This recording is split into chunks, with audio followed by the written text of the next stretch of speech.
Yo Billyzoners, balik lagi sama gue di Billyzone, channel paling asik buat ngupas tuntas alur cerita light novel favorit kalian. Di episode sebelumnya, kita ditinggalin dengan dua cliffhanger besar, negosiasi Touka dengan Mira, dan nasib Takao bersaudari yang di ujung tanduk. Nah, di episode kali ini, kita bakal dapat jawaban soal nasib Hijri. Apakah dia selamat? Dan rahasia kelam apa lagi soal Dewi Vicious yang bakal kebongkar? Siap-siap, karena ini bakal jadi episode pembuka volume 9 yang penuh dengan lore penting dan pengungkapan mengejutkan. Jangan lupa, klik like, subscribe, dan nyalain loncengnya ya. Langsung aja, kita masuk ke ceritanya.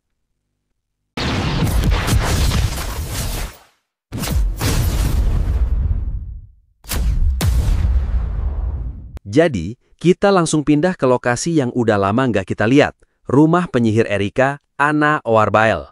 Di sana, kita lihat Erika lagi ngobrol sama Eve Speed. Dan ternyata, Takao Hijiri selamat. Ya, kalian nggak salah dengar. Erika berhasil nyelamatin dia tepat waktu. Tapi, kondisinya masih parah. Dia butuh waktu lama buat pulih dan penglihatannya belum tentu bisa kembali. Kenapa? Soalnya racun yang dipakai Vicious itu racun kuno yang sangat langka. Dan disinilah kita dapat lore drop penting. Erika ngejelasin kalau Vicious sengaja monopoli pengetahuan soal racun di seluruh benua. Dia ngelarang orang lain buat belajar, biar cuma dia yang punya senjata mematikan ini. Benar-benar licik. Untungnya, Erika ternyata juga ahli racun. Sebagai tindakan perlindungan diri, Erika udah ngumpulin berbagai bahan penawar racun di ruang bawah tanahnya. Karena racun Vicious ini jenis kuno, Erika bisa ngenalin dan bikin penawarnya. Kalau aja Vicious pakai racun baru, Hijiri mungkin udah nggak selamat. Terus, gimana ceritanya Eve bisa nemuin Takao bersaudari? Ternyata, Eve lagi keluar buat nyariin alat sihir Erika yang hilang. Dia ngelakuin ini biar insting bertarungnya nggak tumpul, terinspirasi dari Touka. Pas lagi nyari, dia malah nemuin Hijiri dan Itsuki yang udah diambang kematian di tengah hutan monster. Erika awalnya ragu buat nolongin mereka. Takutnya ini jebakan dari Vicious. Tapi karena Eve udah pernah ketemu mereka sebelumnya dan percaya sama ceritanya, Erika akhirnya setuju buat ngerawat Hijiri. Meskipun gak ada seras buat deteksi kebohongan, mereka mutusin buat percaya sama Takao bersaudari untuk saat ini. Di sini kita juga dapat penjelasan soal skill poisonnya Touka. Menurut Erika, itu sebenarnya bukan racun biasa, tapi skill efek status yang levelnya gak normal dan di luar logika dunia ini. Makin negasin betapa OP-nya kekuatan Touka. Gak lama, muncullah Liz, si gadis Dark Elf, bawa mampan isi ramuan. Ternyata, Erika selama ini udah ngajarin Liz cara ngeracik obat. Dan hasilnya, Erika mujilis setinggi langit. Katanya, Liz berbakat banget, bahkan mungkin lebih baik dari Erika sendiri. Liz dengan rendah hati bilang, kalau bakatnya ini mungkin karena dia suka masak. Eve juga nambahin kalau masakan Liz itu emang enak banget dan disukain Touka dan Seras. Liz yang dengar itu jadi makin semangat dan bertekad buat jadi lebih jago masak buat nyambut mereka nanti. Benar-benar gadis yang baik hati ya. Setelah itu, Liz dengan ragu-ragu nanya soal Hijiri dan Itsuki. Erika sebagai seorang peneliti jadi semangat banget. Dia bilang pengen nanya banyak hal soal dunia asal para pahlawan. Tapi dia langsung ngerem keinginannya sendiri. Dan disinilah kita dapat pengungkapan lore yang super penting. Ternyata di dunia ini ada semacam tabu bencana. Aturannya simple. Jangan pernah coba-coba nyari tahu terlalu banyak soal dunia asal para pahlawan. Kenapa? Soalnya dari dulu siapapun yang nekat ngelanggar tabu ini bakal ngalamin nasib yang tragis dan mengerikan. Ini bukan cuma tahayul, soalnya kejadiannya udah berulang kali. Dan bukti paling kuat kalau tabu ini beneran nyata apa? Bahkan Dewi Vicious yang sangat serakah itu gak berani melanggarnya. Dia yang pengen monopoli semua hal malah milih buat gak tahu apa-apa soal dunia lain. Ini nunjukin kalau ada kekuatan atau aturan di dunia ini yang bahkan lebih tinggi dari dewa. Tabu ini kayaknya cuma berlaku buat pengetahuan yang dalam. Kalau cuma soal makanan atau budaya yang dibawa pahlawan sih nggak apa-apa. Makanya Touka bisa bebas ngasih minuman ke Erika atau kue ke Liz Lotte. Di akhir, Eve nanya ke Erika, kita bakal ngasih tahu Touka soal Takao bersaudari kan? Erika ngejawab, iya, tapi ada masalah. Ternyata, familiar atau mata-mata sihir yang udah Erika pasang, ternyata ditembak jatuh sama para Ordok Satria Alion. Erika bilang mereka nembak familiar itu cuma buat iseng atau olahraga, kayak lagi berburu. Erika sampai nyebut mereka binatang buah saking kesalnya. Erika udah ngirim familiar baru, tapi butuh waktu beberapa hari buat sampai. Jadi buat sekarang, mereka benar-benar putus kontak sama Touka. Mereka nggak tahu sama sekali apa yang lagi terjadi di medan perang. Dan disinilah ironinya Billy Zoners. Kita, sebagai penonton, tahu kalau Touka udah menang perang. Tapi Erika, Eve, dan Liz, mereka ngira kalau Touka sekarang lagi berjuang mati-matian ngelawan pasukan Alion yang sangat besar. Liz yang denger ini jelas jadi cemas banget. Tapi Eve langsung nenangin Liz dengan senyum penuh percaya diri. Tenang aja katanya, dengan Touka di sana, aku yakin dia pasti bisa ngatasin semuanya. Erika juga setuju. Dia bilang kalau Touka itu bisa diandelin dan bisa dipercaya.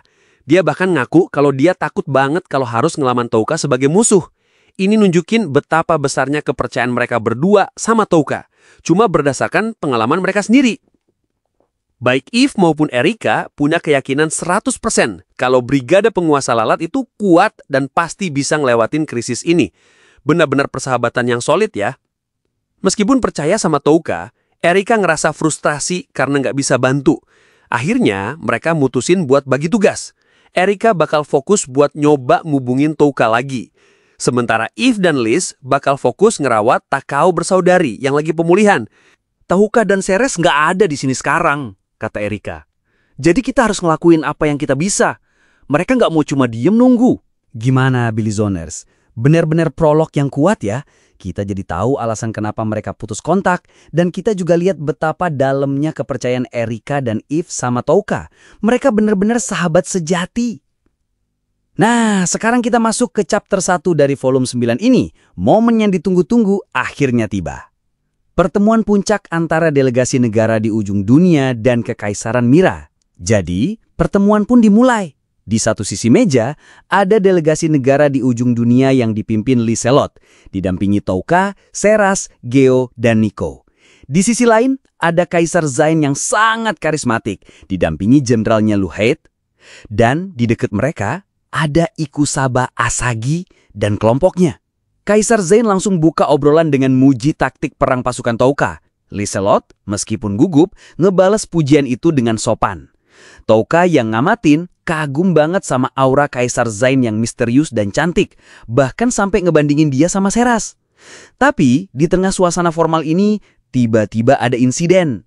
Kashima Kobato, salah satu anggota kelompok Asagi, tiba-tiba jatuh berlutut. Dia bilang dia nggak enak badan karena suasananya terlalu tegang. Asagi, dengan gaya santainya yang khas, langsung nyuruh prajurit buat bawa Kobato istirahat. Sikap santai Asagi di pertemuan sepenting ini bikin beberapa pejabat Mira kesel. Tapi, Touka, si pengamat ulung, ngerasa ada yang aneh. Dia lihat, sebelum jatuh, Kobato itu lagi natap dia dengan ekspresi super shock, kayak abis lihat hantu. Touka langsung curiga, ini bukan cuma sakit biasa. Kobato kayaknya baru aja nemuin rahasia besar soal dirinya. Dan kita sebagai penonton tahu rahasianya. Kobato pingsan karena dia nggak sengaja ngeliat layar status di atas kepala Touka. Dia sekarang tahu kalau Lord of the Flies itu sebenarnya salah satu pahlawan dari dunia lain, sama kayak dia. Touka jadi makin waspada sama kelompok Asagi. Apa mereka beneran sekutu atau mata-mata Vicious? Pikirnya. Dia mutusin buat nyari cara buat ngobrol sama mereka diem-diem. Sementara itu, negosiasi lanjut. Pas ditanya soal perannya, Touka dengan rendah hati bilang kalau dia cuma pemimpin tentara bayaran biasa. Dia sengaja ngebiarin Ceres yang dapat semua pujian sebagai komandan jenius, biar dirinya tetap kelihatan gak terlalu menonjol. Bener-bener permainan peran yang pintar. Gimana Billy Zoners? Negosiasinya baru dimulai aja udah tegang banget ya? Dan insiden Kobato itu bener-bener jadi bumbu misteri yang bikin penasaran. Sekarang, rahasia terbesar Touka, yaitu identitasnya sebagai pahlawan, udah kebongkar sama satu orang dari faksi lain. Ini bisa jadi bahaya besar, tapi bisa juga jadi peluang. Apa yang bakal dilakuin Kobato sama informasi ini? Dan Touka juga jadi makin curiga sama kelompok Asagi. Gimana dia bakal ngadepin mereka? Apakah negosiasi ini bakal berjalan lancar dengan semua ketegangan di balik layar ini? Jadi, kita lanjut ke momen di mana Kaisar Zein nanya ke Touka soal topengnya. Touka dengan jawaban yang sangat filosofis bilang kalau topeng ini ngasih dia kebebasan. Lord of the Flies itu cuma persona, sementara wajah aslinya bisa bebas dari sorotan. Kaisar Zein yang dengar ini kelihatan kagum dan nerima alasan itu. Negosiasi pun dimulai. Zein langsung to the point, ngajakin buat bikin aliansi karena mereka punya musuh yang sama, yaitu Alion. Lislet yang masih gugup ngejawab kalau mereka juga tertarik. Tapi disinilah Jenderal Luhet, orang kepercayaannya Zein, mulai nyerang. Dia nanya kenapa Raja Zek nggak datang, seolah-olah nyindir kalau mereka nggak percaya sama Mira. Lisolet yang grogi langsung bingung mau jawab apa.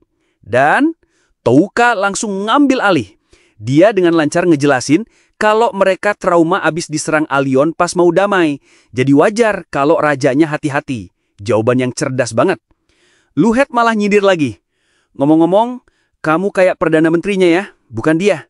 Sambil nunjuk Lisolet. Ini jelas taktik buat nguji siapa yang sebenarnya punya kuasa. Kaisar Zein pura-pura negur Luhet. Tapi kita semua tahu, ini acting. Dan taktik ini berhasil. Lisolet jadi makin gugup. Pas ditanya lagi soal aliansi, jawabannya jadi ragu-ragu dan pelin-pelan. Sampai-sampai salah satu pejabat Mira di belakang ngahla napas, ngeremehin dia. Ini situasi yang nggak bagus buat pihak Touka. Touka sadar kalau Lisolet lagi nggak dalam kondisi terbaiknya. Tapi sebelum dia sempat ngapa-ngapain, Kaisar Zein ngelakuin sesuatu yang gak disangka-sangka. Dia nyuruh jenderalnya buat ngusir semua pejabat yang ada di belakangnya. Kalian keluar, katanya dengan tenang. Touka ngelihat situasi ini, dengan sopan nawarin diri buat ngambil alih negosiasi. Anda kelihatan capek, Perdana Menteri. Biar saya yang lanjutin sementara, katanya. Lisolet yang lega langsung setuju. Dan Kaisar Zein dengan senyum liciknya juga ngebolehin. Duel antara dua pikiran jenius pun dimulai. Touka langsung ngeluarin semua persyaratan yang udah mereka siapin. Bantuan militer, tapi komando tetap dipegang sendiri, buka jalur perdagangan buat ngatasin krisis pangan, dan minta Mira ngurusin tawanan perang. Bener-bener proposal yang udah dipikirin matang-matang. Dan disinilah permainan catur diplomasinya dimulai. Kaisar Zein mulai ngetes Touka. Tes pertama, seberapa darurat masalah pangan kalian? Tanya Zein. Touka dengan pintar ngejawab, gak darurat-darurat amat kok, kami masih punya koneksi lain. Dia sengaja ngomong gitu, biar mereka gak kelihatan putus asa dan bisa dipermainkan. Tes kedua, kalian mau wilayah nggak? Tawar Zein. Touka lagi-lagi jawab dengan cerdas. Dia nolak tawaran itu dengan alasan kalau ngasih wilayah ke negara asing bisa bikin rakyat Mira gak seneng. Jawaban ini nunjukin kalau Touka juga mikirin kepentingan sekutunya, bukan cuma mau untung sendiri. Kaisar Zein jelas kagum banget sama jawaban-jawaban Touka. Dia sadar kalau orang di depannya ini bukan orang sembarangan. Akhirnya, Zein ngeluarin pertanyaan terakhir yang paling gak terduga. Lord of the Flies, apakah kamu orang baik? Tanyanya. Dan jawaban Touka bener-bener brilian. Dia gak jawab iya atau enggak. Dia cuma nunduk hormat dan bilang, seperti yang Anda katakan. Artinya, dia membiarin Zein sendiri yang nilai dia. Jawaban ini bikin Kaisar Zein sempat kaget, terus ketawa kagung. Aku mulai menyukaimu, katanya. Touka berhasil memenangkan rasa hormat dari sang kaisar. Gila, bener-bener negosiasi yang keren banget. Touka nunjukin kalau dia gak cuma jago di medan perang, tapi juga sangat pinter di meja perundingan. Dia berhasil ngatasin semua pertanyaan jebakan dari Zein. Permainan psikologisnya bener-bener tingkat tinggi. Dia berhasil nunjukin kalau negaranya punya posisi tawar yang kuat, dan dia sendiri adalah partner yang bisa diandelin. Pondasi buat aliansi yang kuat udah berhasil dibangun. Sekarang, setelah Touka berhasil dapatin respek dari Kaisar Zein, gimana kelanjutan negosiasi ini? Apakah semua persyaratan mereka bakal diterima? Dan apa langkah selanjutnya dari aliansi baru ini? Jadi, kita lanjut dari momen di mana Tauka udah berhasil bikin Kaisar Zen kagum. Dan hasilnya, Kaisar Zen langsung nerima semua persyaratan yang diajukan Tauka.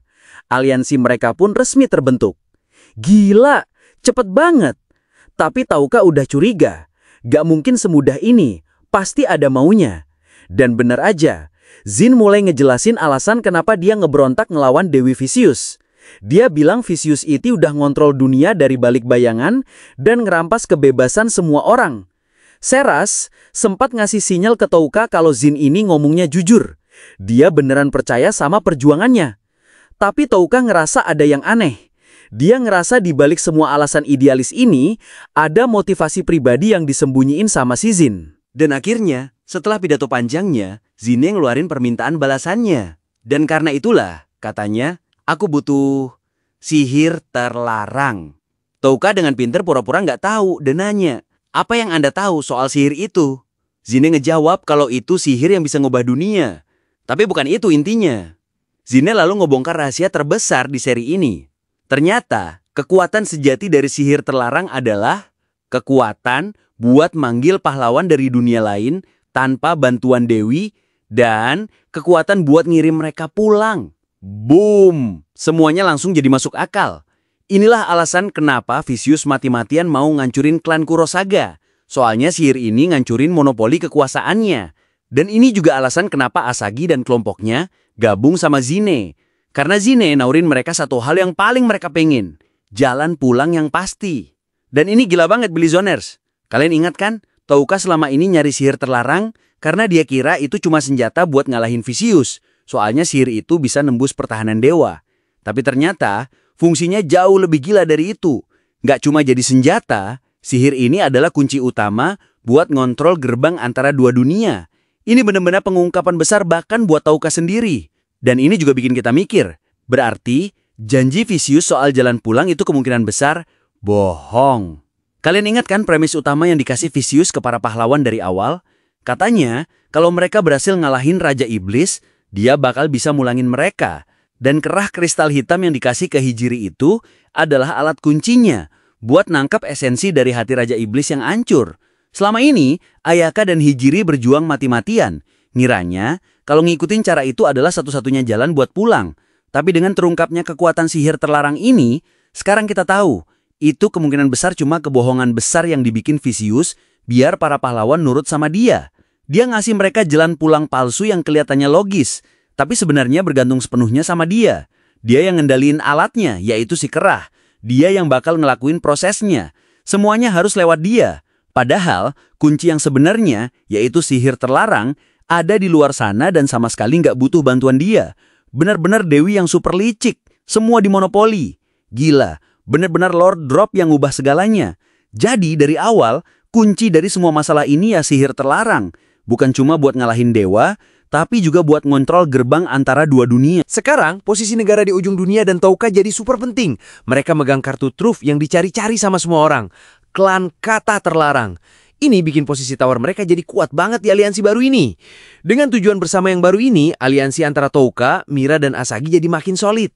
Mereka semua sekarang punya satu tujuan, melindungi dan menggunakan sihir terlarang untuk mengalahkan Vicious dan memulangkan para pahlawan. Tulis semua komentar kalian di bawah. Seberapa kaget kalian sama pengungkapan ini? Jangan lupa like, share, dan subscribe channel Bilizone, biar kita bisa terus ngikutin kelanjutan ceritanya yang makin seru ini. Sampai jumpa di episode berikutnya.